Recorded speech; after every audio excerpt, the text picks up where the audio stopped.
आज की इस विशेष रिपोर्ट में अगर हम बात करें तो ये जो व्यक्ति पीछे तस्वीर में दिखाई दे रहा है ये कोई आम इंसान नहीं है, बल्कि ये है वेनेजुएला का राष्ट्रपति जिसका नाम है निकोलस मादुरो। दोस्तों, निकोलस मादुरो अपने राष्ट्रपति भवन में आराम से अपनी पत्नी के साथ चैन की नींद ले रहा होता है और उसी बीच ट्रंप जो उससे काफी किलोमीटर दूर एक साजिश करता है और एक ऑपरेशन करवाता है और मादुरो को उसके ही राष्ट्रपति भवन से बंदी बना करके घसीटते हुए अमेरिका लेकर के चला जाता है। अब सवाल यह है कि क्या उस देश में जिस देश का राष्ट्रपति बंदी बना लिया जाता है उसकी आर्मी सो रही होती है, उसके आर्मी को भनक तक नहीं मिलती है कि वो उनका सामना कर पाए।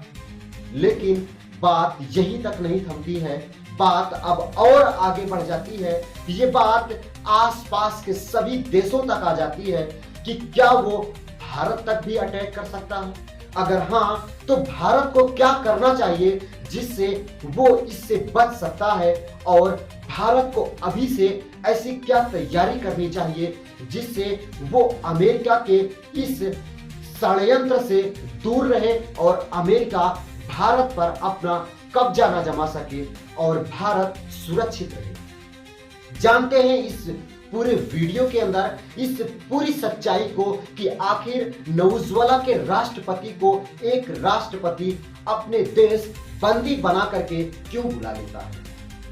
बात यहीं तक नहीं होती है, इस वीडियो का दूसरा पहलू आपके सामने मैं जरूर लाने की कोशिश करूंगा, जिस पहलू को आप समझने के बाद आप जरूर ये सोचने पर मजबूर हो जाएंगे कि आखिर पैसों के लिए इंसान कितना गिर जाता है और नियम रेगुलेशन सब कुछ तोड़ देता है सिर्फ और सिर्फ पैसे के लिए। आज अमेरिका पूरी दुनिया में सबसे पावरफुल देश बन करके उभर चुका है और अपनी पावरफुल देश होने का धाक एक कमजोर देश पर जमाता दिखाई दे रहा है। इतिहास में पहली बार हुआ है जब कोई देश अपनी ताकत, अपनी सैन्य बल पर एक दूसरे देश के राष्ट्रपति को सीधे उठवा लेता है और अपने देश बंदी बना करके कारागार में डाल देता है। इतिहास ये आपको याद करने की जरूरत है और ये इतिहास फिर से ना दोहराया जा सके, इसके लिए भारत को भी तैयारी करने की जरूरत है। मैं आज आपको बताता चलूं कि एलन मस्क और ट्रंप ये दोनों आज से कुछ महीनों पहले खास दोस्त हुआ करते थे और उन दोनों की दोस्ती एक दूसरे के साथ काफी ज्यादा बेजोड़ हुआ करती थी। लेकिन अभी हाल फिलहाल में उन दोनों की हालांकि बन तो नहीं रही है, लेकिन जैसे ही ट्रंप ने मादुरो को बंदी बनाया और अपने देश कारागार में डाल दिया तो ट्वीट करते हुए एलन मस्क ट्रंप के लिए कहते हैं कि बधाई हो आपको जो आपने मादुरो को बंदी बना लिया। मैं आपको एक बात ये भी क्लियर करता चलूं कि आखिर क्यों एलन मस्क अपने एक दूर के दोस्त जिससे वो अब दूरियां बना चुके थे उसको बधाई क्यों दे रहे हैं। कहीं ना कहीं एलन मस्क का भी इस मादुरो के गिरफ्तार होने में फायदा ही फायदा छुपा हुआ है। इस दूसरे पहलू में मैं आपको बताता चलूं तो एलन मस्क के पास आज दुनिया की सबसे पावरफुल कार टेस्ला है जो कि इलेक्ट्रिक कार है और रोबोट का अगर कोई अच्छा सा काम कर रहा है, रोबोट पर कोई अपना बिजनेस करना चाहता है तो वो कोई और नहीं अमेरिका का एलन मस्क है, जिसका वीडियो हम मोटिवेशन के पर्पस पर देखते थे।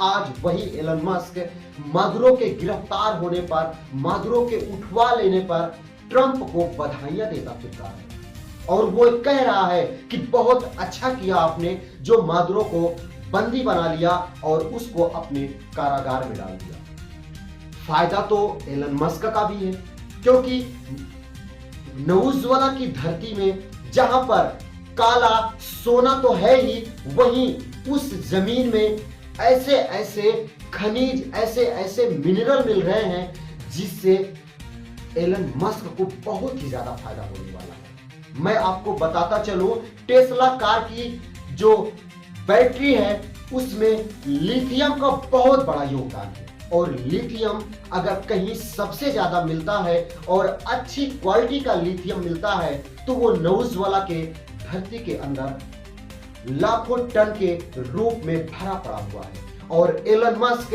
धाक लगा करके ये बैठा है कि कब मुझे वहां पर उस मिनरल्स को निकालने का मौका मिल जाए और मैं उसे निकाल करके अपना ट्रिलियन ब्रिलियन का बिजनेस कर सकूं, टेस्ला की जो बैटरी है उसको और भी ज्यादा मजबूत कर सकूं और रोबोट का बिजनेस पूरी दुनिया में फैला सकूं।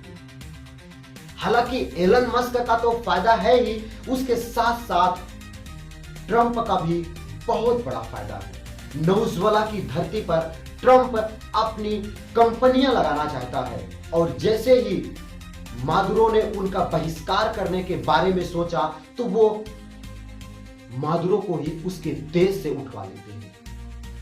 हालांकि एक बात यह भी यहां पे सामने आती है कि हालांकि जब मादुरो को गिरफ्तार किया जा रहा था, उसको बंदी बनाया जा रहा था, उसके ही राष्ट्रपति भवन से उसे घसीटते हुए निकाला जा रहा था, तो क्या नौजवाला की आर्मी सो रही थी? क्या नौजवाला की आर्मी को भनक तक नहीं मिली? इस बात पर यहां पर गौर करने की है कि जब अपने ही गद्दार निकल जाते हैं तो हम आखिर क्या कर सकते हैं। अमेरिका सबसे पहले तो उनके आर्मी के जितने भी विंग कमांडर थे, जितने भी उनके चीफ थे, उन सब से मिलता है और उनको अपने डॉलर की गड्डी दिखाता है और अपने डॉलर की गड्डी से उन्हें खरीद लेता है और उनको एक ऑफर देता है कि अगर हमसे लड़ाइयां लड़ोगे तो तुम हार ही जाओगे, इससे अच्छा है कि ये गड्डियां ले लो और अमेरिका में एक फ्लैट ले लो, चैन से पूरी जिंदगी बिताओ। बस यूं ही समझ लो कि उनके जितने भी आर्मी चीफ थे वो सब बिक जाते हैं और फिर ट्रंप अपनी मनमानी कर देता है। अगर ऐसा ही हुआ तो एक देश अपने आर्मी पर भरोसा ही नहीं कर सकता है। लेकिन यहां पर एक सोचने वाली बात है, एक समझने वाली बात है कि देश के खिलाफ गद्दारी करने वाला आखिर कितनी दूर तक जा सकता है, ये बस कुछ ही दिनों में सामने आने वाला है।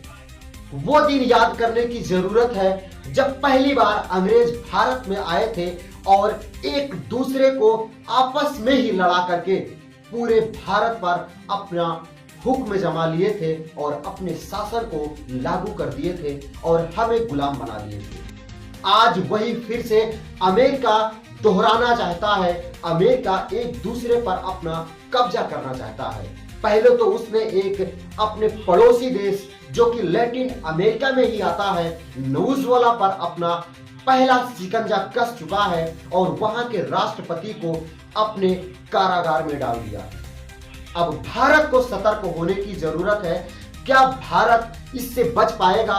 क्या भारत इस चीज से कैसे बचेगा और क्या करने की जरूरत है, ये तो अभी भविष्य के गर्भ में छिपा हुआ है। लेकिन आपको चिंता करने की जरूरत है कि ये कदम भारत को बहुत जल्द उठाना चाहिए, जिससे ट्रंप जैसे साजिशबाज और पावरफुल लोगों से दूर होकर के अपनी एक तैयारी बनानी चाहिए। आपकी क्या राय है? भारत को क्या तैयारी बनानी चाहिए और भारत इससे कैसे बच सकता है? आप अपना जवाब कमेंट बॉक्स में जरूर दीजिएगा, जिससे मैं आपको बताता चलूं अगर भारत को इस पावरफुल अमेरिका और ट्रंप से बचना है तो जो खान सर हमेशा कहा करते थे अपने वीडियो में कि भारत को अपनी टेक्नोलॉजी पर काम करनी चाहिए, अपने नेटवर्क पर काम करना चाहिए, अपने ऐप पर काम करना चाहिए, वो कहीं ना कहीं बिल्कुल सामने निकल करके आ रहा है। भारत को अब बिल्कुल तैयार हो जाना चाहिए और अपने पैरों पर खड़े हो जाना चाहिए और अपनी टेक्नोलॉजी पर भरोसा करना चाहिए। नहीं तो एक दिन भारत भी इस घेरे में आ जाएगा। जैसे आज वेनेजुएला परेशान है, वैसे एक दिन भारत को परेशान करने में ये ट्रंप देर नहीं लगाएगा। हालांकि आपकी क्या राय है? मेरा कमेंट बॉक्स खाली है, आप जरूर बताइएगा। मिलता हूं फिर इसी न्यूज को लेकर के किसी दूसरे पहलू के साथ। तब तक के लिए आपसे लेता हूं विदा। नमस्कार, जय हिंद।